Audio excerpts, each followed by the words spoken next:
Notícia urgente agora, corre aqui para o nosso vídeo, acabou de ser confirmado. O que você vai ver agora é chocante, então preste muita atenção, já vou colocar agora aqui para você. Nós estamos acompanhando aí todo o cenário brasileiro, cenário político, né? Cenário geopolítico mundial, tudo que está acontecendo no Brasil e no mundo agora. O mundo tá virado de cabeça para baixo. Você que tem acompanhado nossos vídeos aqui, você tem visto tudo que está acontecendo. Cada dia é uma bomba nova. Política, guerra, economia, tudo desmoronando, tudo de cabeça para baixo. Preste atenção no que eu vou mostrar agora. Vamos para cima. Maduro sabe que está chegando nas últimas horas da sua ditadura. E lembrando, uma vitória contra o autoritarismo, contra uma ditadura, ela deve ser celebrada não importa em qual país ela aconteça. E para nós, brasileiros, essa celebração tem que ser ainda mais enfática. Afinal de contas, é um país vizinho que financiou durante muitos anos o PT, a esquerda e vários líderes da esquerda na América Latina. Como Carvajal está delatando nos Estados Unidos, boa parte da esquerda da América Latina, inclusive o PT, foi financiado pelo narcotráfico da Venezuela. E agora esse narco-estado está prestes a tombar. O governo americano já disse inúmeras vezes que vai começar uma operação terrestre na Venezuela, colocou uma frota gigantesca ali na fronteira com a Venezuela, no mar. O que eu vou mostrar para vocês agora, esse ponto em vermelho aqui é o maior porta-aviões e mais avançado porta-aviões que os Estados Unidos já têm. Ele está nesse momento a 600 quilômetros das praias, né, da costa da Venezuela. 600 quilômetros, gente, é nada. Nesse lugar que ele está, ele já alcança a Venezuela com seus mísseis balísticos. Isso está deixando o Maduro completamente apavorado. Maduro não dorme no mesmo lugar todas as noites, ele está sempre mudando de lugar. Ele já ofereceu para os Estados Unidos toda a sua reserva de petróleo desde que ele possa ficar no poder, porque a imprensa, a esquerda, fala que o único interesse do governo americano é ter acesso ao petróleo da Venezuela. Bom, Maduro concedeu acesso a esse petróleo e mesmo assim os Estados Unidos não está cedendo. Sabe por quê?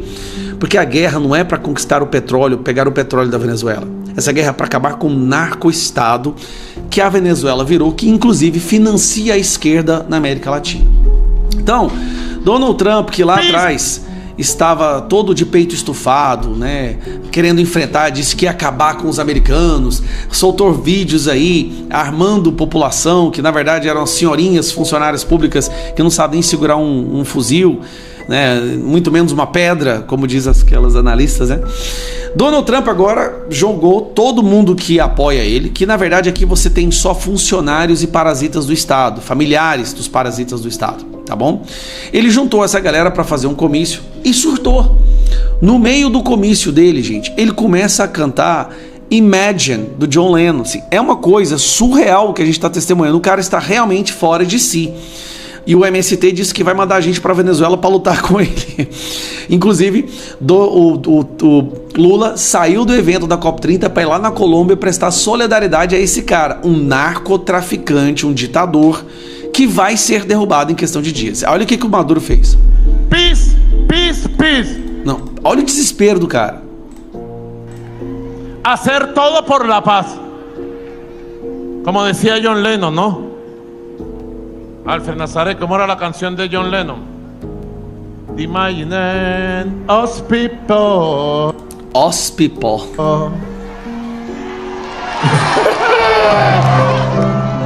Mira, son jodedores, vale. Gente, olha o nível que essa pessoa chegou. Olha o desespero que ele tá. Ele tá mandando mensagens pro Donald Trump falando: cara, eu te dou todo o meu petróleo, deixa eu ficar no poder.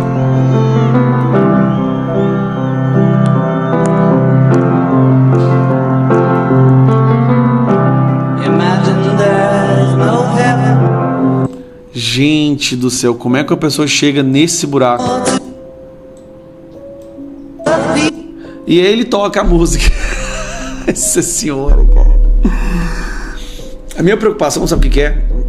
O Lula tá morrendo de medo, porque se o Maduro for pego e ele começar a delatar, para diminuir a sua pena, e delatar tudo que a Venezuela fez, vai estar lá o nome do Lula, Cristina Kirchner, Evo Morales, Gustavo Petro, toda essa galera que são os líderes da esquerda, inclusive acho que até a Gleisi Hoffmann, de acordo com Carvajal, recebia dinheiro, ele vai ter muita gente que vai cair. Por que você acha que o Lula mandou um avião da FAB pegar a primeira-dama que foi condenada por corrupção no Peru no esquema da Lava Jato? Porque ela tem informações que podem derrubar o Lula. A preocupação do Lula é o que o Maduro vai falar contra ele. Isso pode ser o fim do Lula por completo. Então eles estão desesperados. Por isso que o Mauro Vieira foi lá prestar solidariedade. Mas é um fim de mais um narco-estado. Eu vou gravar um vídeo agora mostrando para vocês o que está acontecendo no México. O que está acontecendo no México é histórico. A população do México... Eu vou te explicar, mas você não está entendendo a convulsão que virou aquilo ali. Mas por enquanto, sabe que o Maduro realmente perdeu toda a noção e agora está cantando Imagine All the People, pedindo para o Trump não invadir a Venezuela. O secretário de Estado dos Estados Unidos, Marco Rubio, anunciou que o Cartel de los Soles, liderado pelo ditador Nicolás Maduro, será classificado pelos Estados Unidos como organização terrorista estrangeira. Numa publicação na Rede X na noite de ontem, Rubio destacou o seguinte: o Departamento de Estado pretende designar o Cartel de los Soles como organização terrorista estrangeira. Liderado pelo ilegítimo Nicolás Maduro, o grupo corrompeu as instituições governamentais na Venezuela e é responsável pela violência terrorista, bem como pelo tráfico de drogas para os Estados Unidos e a Europa. As autoridades americanas acusam o cartel de Maduro de atuar em parceria com o Trem de Aragua no envio de drogas ao território americano. Há mais de um mês, o governo de Donald Trump faz ações militares no Mar do Caribe, no Pacífico, contra o narcoterrorismo e o tráfico internacional de drogas. Trump disse estar aberto ao diálogo com Nicolás Maduro, afirmando que conversa com qualquer um. E no final de semana, Maduro cantou a música Imagine de John Lennon durante um comício na Venezuela. Uma manifestação em meio à escalada de tensões com os Estados Unidos no Caribe. Peace, peace, peace. Hacer todo por la paz. Como decía John Lennon, ¿no? Alfred Nazaret, ¿cómo era la canción de John Lennon? Imagine Hospital. No palco, Maduro incentivou o público a acompanhar a canção e disse querer reduzir a hostilidade com Washington. Silvia, a gente só acompanha as imagens do ditador Nicolás Maduro. O que foi isso, hein? Desespero, medo dos Estados Unidos? Bom, qual é a interpretação? Desculpa, Paula, mas eu vou começar pela imagem que nós estamos exibindo, né? Isso é patético. É a coisa mais ridícula que a gente acompanhou aí nos últimos dias. Talvez só a COP se iguale a algo tão ridículo rodando o planeta. Tanto que ele cita John Lennon e pergunta para alguém que estava do lado como dizia a música do John Lennon mesmo, né? Ele não sabe nem a letra. Ele decorou um verso. Ele decorou um verso, diz o Augusto, e é verdade, né? Então é uma cena patética e, ademais, como alguém que tem sangue nas mãos, alguém que fraudou uma eleição e deixou mortos que protestavam pela liberdade, pessoas que acompanharam a Marina Corina nas ruas empenhando a vida pela liberdade das próximas gerações, tombaram, morreram, foram presos, adversários políticos presos há tanto tempo. Como alguém que comanda uma ditadura dessa pode falar em paz? É algo completamente paradoxal. O discurso dele é o discurso de alguém que está com muito medo, não é pouco medo. E as outras imagens que também chamam muito a atenção são imagens dessa máquina de guerra, a mais letal máquina de guerra do planeta, o porta-aviões nuclear USS Gerald Ford se movimentando no Mar do Caribe. Isso é espantoso, um porta-aviões que tem 337 metros, com capacidade para 90 aeronaves e 4.500 homens. Imagine Nicolás Maduro olhando para esse monstro no bom sentido, tá? Mas esse gigante se movimentando nas suas proximidades, imaginando o seu futuro. Eu, se fosse ele, já tinha dado no pé rapidinho, cedido aos Estados Unidos e estaria negociando alguma coisa, se é que é possível, com Washington. Ou então, o que também eu não descarto, é ele encontrar guarida em Moscou. Mas fato é que o cerco está se fechando. Essa classificação como terrorismo deixa clara a intenção do governo americano de combater o narcotráfico na América Latina. Não vai vai ceder, Donald Trump não vai ceder, e quem apoiar Nicolás Maduro seguramente sofrerá as mesmas consequências. E para amarrar, Paula, a importância dessa classificação de terrorismo, porque você compreende que aquilo que é praticado dentro das fronteiras da Venezuela, ou seja, dentro das fronteiras de um país que permite o avanço do narcotráfico, prejudica outros países da região e, claro, Donald Trump está defendendo o cidadão americano, prejudica os Estados Unidos. Justamente queria pegar por aí, ouvir a Ana, porque é um contraste, né? O governo brasileiro aqui se recusa a classificar facções criminosas como grupos terroristas. Aí a gente vê esse anúncio do secretário de Estado americano, Ana Marco Rubio, classificando, então, essa intenção de classificar o cartel de Los Soles como um grupo terrorista estrangeiro. Queria te ouvir a repercussão disso, qual o impacto dessa classificação, dessa medida nos Estados Unidos e também no combate ao narcotráfico e para a América Latina nesse momento tão delicado que estamos vivenciando. Paula, bom, vamos lá. Primeiro, pegar desse ponto que o Silvio deixou sobre o USS Gerald Ford. Ninguém movimenta o porta-aviões o maior porta-aviões do mundo, mais capacitado, ele tem energia nuclear, ou seja, ele pode rodar eternamente em qualquer água, ele não precisa parar em bases militares. Como o Silvio disse, são mais de 5.000 tripulantes, 90 aeronaves, ou seja, é um mundo militar ali. Só esse porta-aviões, ele significa muito mais do que muitos países têm em todo o seu exército, em todas as suas forças armadas. Ninguém movimentaria esse monstro dos mares, como é chamado aqui nos Estados Unidos, ninguém tiraria de uma zona importante e delicada de conflito, que era o Mediterrâneo Oriental, colocaria no Mar do Caribe para nada. Lembrando que nós estamos falando de 5.000 tripulantes ali, mas juntando todas as operações nas bases militares ali no Mar do Caribe, nós estamos falando de quase 10.000 tropas, ou seja, quase 10.000 soldados operando na região.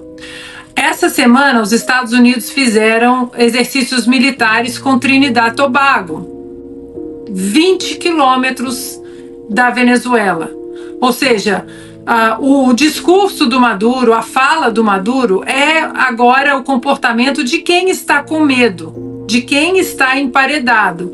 Lembrando que há algumas semanas a própria Rússia, o protetor do Maduro, um dos protetores de Nicolás Maduro, a Rússia retirou todo mundo da embaixada russa da Venezuela. Não tem mais um russo na Venezuela. Todos foram embora. Ou seja, alguma coisa está acontecendo. Agora, o mais importante disso tudo é que tanto o secretário de Estado, o Marco Rubio, quanto o secretário de Guerra, o Pete Hegseth, eles têm o mesmo discurso, com uma palavra em comum que eles estão falando há semanas aqui: narcoterrorismo. Praticamente todos os discursos do secretário de Guerra e do secretário de Estado têm essa palavra. Nós vamos derrotar o narcoterrorismo. E o Brasil vai entrar nesse contexto, Paula, não tem como fugir, principalmente agora depois da mega operação no Rio de Janeiro. Portanto, o chanceler Mauro Vieira pode tentar a veia diplomática que for para falar das tarifas, para falar do Brasil, para apertar a mão do Marco Rubio, que essa palavra narcoterrorismo não vai sair da boca de dois secretários que são praticamente o braço direito de Donald Trump, secretário de Guerra e secretário de Estado, falando essa palavra o tempo todo, desde o dia 20 de janeiro, quando eles entraram na Casa Branca. Não é uma pauta que entra e sai do debate, daqui a pouco eles vêm. É uma pauta que foi promessa de campanha: nós vamos combater o narcoterrorismo, nós vamos entrar numa guerra implacável contra as drogas, e eles estão entregando exatamente o que eles prometeram. O Brasil não tem como fugir dessa rota.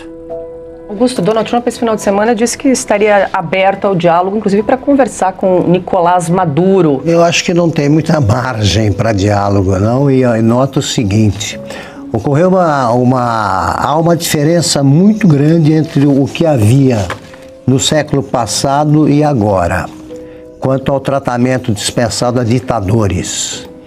Antes, no século passado, até recentemente, e tivemos o caso do Idi Amin e o caso do Baby Doc no Haiti. Quer dizer, você sempre deixava uma saída para o cara que acabava escapando, comprava um castelo na França, não estou imaginando isso aconteceu, no caso do Idi Amin, e gastava lá a fortuna que você roubou do povo. Você pegava um avião e ia embora com o dinheiro, eles levavam mesmo. Agora, o ditador que cai, ele está muito mais próximo do Muammar Gaddafi, por exemplo, do que do Idi Amin. Ele acaba ou preso, julgado por tribunais internacionais, ou morto pelo ódio que eles despertam na população. Para onde iria o Maduro? Se ele tivesse lugar para ir, ele já teria saído. Para a Rússia, mas ali o Sírio já tomou o lugar dele. A Rússia não vai acolher todo mundo. Então, o que torna o fato mais dramático ainda é que o ditador, que é um sujeito completamente sem alma, sem sentimentos, ele se sentindo acuado, ele aumenta o grau da violência, porque a derrota dele está anunciada. Está anunciada. Vai sair do poder e vai para a cadeia. Na melhor das hipóteses para ele.